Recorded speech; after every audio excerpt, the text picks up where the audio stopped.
I think our next speaker should be with us now, Nsima, who is going to speak on the demands of the young generation of Biafrans. And to be clear, he identifies himself as an Ibibio man. So I invite Nsima to now take the stage and give us his presentation. Someone once said that if you are not informed, you are deformed. Then another person went ahead to add that if you are not updated, then you are outdated. While other people say that if you are not inspired, then you will be expired. Okay. Then I want to say that information leads to transformation. If you are not inspired by being informed, definitely you will expire by becoming deformed. My name is Nsima. Good day, the chairman, honorable speakers, and my viewers. I'm from Akwa Ibom. Akwa Ibom is Biafra, and we must protect and defend our land. Obviously, listening to everybody, I notice one common thing: distortion in our history.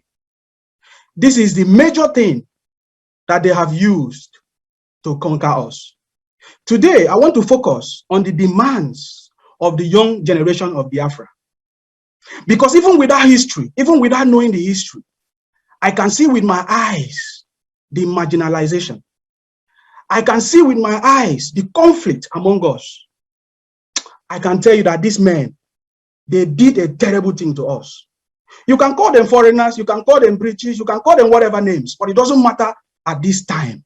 Because even our political leaders are also working, just like we know in history, the warrant chiefs, just like the warrant chiefs. Today, we no longer have warrant chiefs, but we have warrant governors. So now the history continues. They have removed history from our education. There is no reference to Biafran war. They have changed the Biafran war to Nigeria civil war. The foreign entity came to cause division among us. Look at today. We are trying to come together, which is something that we should be happy about. This is something that they don't want us to know. Everywhere you can read bits and pieces of the history. You open Wikipedia, it's been distorted. Many people have changed it. We are not getting the right information. We are just trying to gather it among ourselves. I can tell you that the major issue we have is the distortion in history. And we need to put our history right so that we can all come together. The issues we are talking about here today is just a family conflict. We can resolve it because we all have our differences, but then they are all common. I listen when the women, they mention, my speakers are the women speakers, Priscilla and Tamuno, they mention the Aba Women Riot, but it's a false name. That was not the right name. Okay, it was the women, because it was not just about women. It includes the people from Okoni, Efik, Ibibio, and others.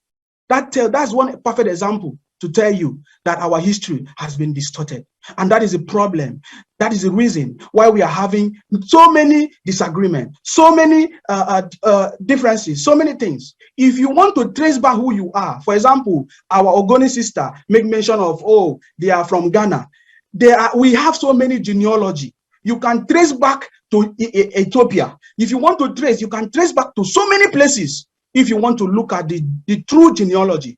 But one important thing you must understand is that we are all Africans. So we are all connected together. That is the reason why you can trace back anything you want to trace back to any genealogy in the world, because we are Africans. In fact, the truth is that there will not be any human race without Africa. Africa, that is where life starts. Let's come back to the demands of the young generation of Biafrans, especially the Ibibios. Our eternal, I would say, the late General Philip Effiong, who was the first president and the first vice president and the last president of the Republic of Biafra, was Akwa Ibom, Ibibio man. He was from Ibibio, not Ibom, in today's Akwa Ibom, which was formerly Calabar. And Calabar was not the original name. It was Akwa. But all these things is embedded in the history that has been distorted. That is why today we are still mingling about it. But I want to tell you, even without me knowing this history, I can see with my eyes as a young generation of Biafra that things is not okay. I am from Akwa Ibom in particular. We had even one of the highest producer of oil, which is the major source of income for Nigeria today. But yet, my people are scattered everywhere all over the world. We are boy. We have been used as house boys and house girls. What is the problem? What is the problem? It is because we do not have leaders who are ready to solve in fact, the interests of the people. They have become the warrant governors. Okay? In fact, many people have come, even the Yorubas and every other people, they have, especially the Yorubas and the Igbos, I will call it, the southern Nigeria, have tried to solve the issue currently that we see in Nigeria through restructuring, resource control, and all of that. But few people continue to say that they are the owners of Nigeria, that they don't want to let go. They want to continue to lead because they have been handed over power to them. You know, power was handed over to them by the foreigners, called British people or whatever you call it. Okay, our demands is very clear and simple. We want our freedom. And because we are civilized people, democratically cultured people, right from our origin, even before the colonial masters, we want a referendum so that all of us can peacefully decide where we want to belong. Just like our Ogun sisters say, okay, maybe they are not Biafrans. If they choose, because they have the right to choose whoever they want to be. But through a referendum, we can have our choice. Our voices will be heard. This is, our demand is very clear. We want nothing or less. Because, do you know why? It's over 60 years. Nothing has changed. The story continues. We still have the same leaders who, even before I was born, the current president, General Muhammad Buhari, was a head of state even before I was born. Today is still our president. When will I ever have a chance? When will I ever get to that place? Okay, even as I'm from one of the important location, I would say region in Nigeria today, but where will I ever have a chance to that position, to that post? Will my people ever have enough food to eat with the current situation, with the current setting that we find ourselves?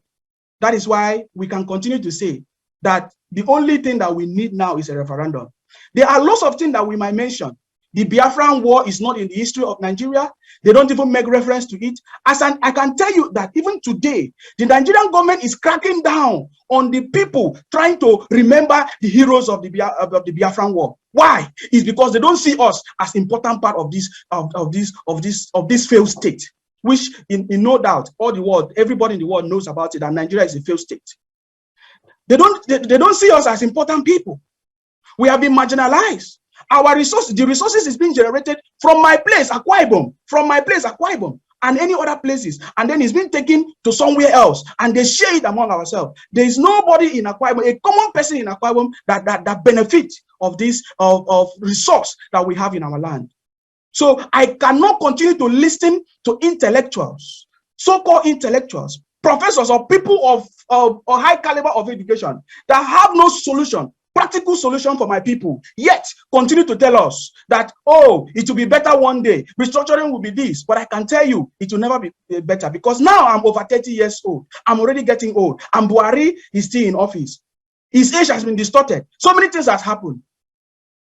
Okay, let me go back to my people. Who is a Biafra? Who is in, or Biafra, who is in or who is out? It's obvious that we are all brothers and sisters. That is why we can feel that sense of belonging. But because history has been distorted, that is why we have different misunderstanding. But we can come to the table and discuss this, because it's a family issue. Every family have problem, but it can be resolved if properly resolved. Thank you so much.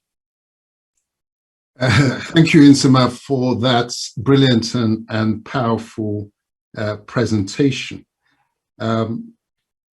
Really encapsulated by the statement of the very obvious that's staring us in the face, that Buhari was president before he was born. He's now 30 years of age. And here he is again with another term. And Nsima asks, when will it be my turn? He said that if you're not informed, you are deformed. But our comfort is that it is not a permanent deformation or deformation. It's curable.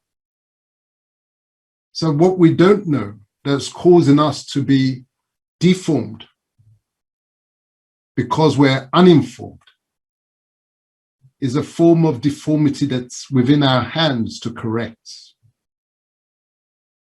It's said that they've distorted our history in order to conquer us. That is part of the deformed condition that we're all in. Deliberate distortion of history. And it is our responsibility to straighten that leg, straighten that arm by teaching ourselves and sharing knowledge. He mentioned how they've taken history off the syllabus, not to teach us and our children our history. What responsible state does that to their people? But again, it's in our hands. If they won't teach history because they want to keep us where we are, down where we are, then it is within our power to learn history and share that knowledge through this kind of dialogue and discussion. He said, we are all Africans at the roots, regardless of our individual genealogical path. He explained how his people of Akwa Ibom are being used as houseboys and boys all over. And he explained how that has happened through, and I love the expression, warrant governors who have taken over from the warrant chiefs. Now, for those of you who don't know, warrant chieftaincies were created by the British, particularly amongst the Igbos, where they could not find an amenable, ready-made, top-down command structure with chiefs such as they found in the north and to a lesser extent in the west, because they needed that top-down command structure in order for ease of interference. I wouldn't call it administration, ease of interference with our governance systems. So they created chiefs by warrant. And it's a beautiful equivalence how those warrants chiefs, their loyalty were to their creators, their benefactors, rather than to their people, which was our way before the colonial intrusion. And he makes the analogy that the governors have allowed the degeneration of their people and the squandering of their human capabilities from generation to generation, because they too are looking upwards to their remunerators and their benefactors rather than looking down and across to their people and empowering them. And he explained the demands of the new generation is simple. They want their freedom. And they want it via a referendum. Now, is that too much to ask? All through the presentations, the recurrent theme is the need for us to talk and to dialogue, to be listened to, rather than to be dictated to. So, Nsima, thank you for that very insightful presentation.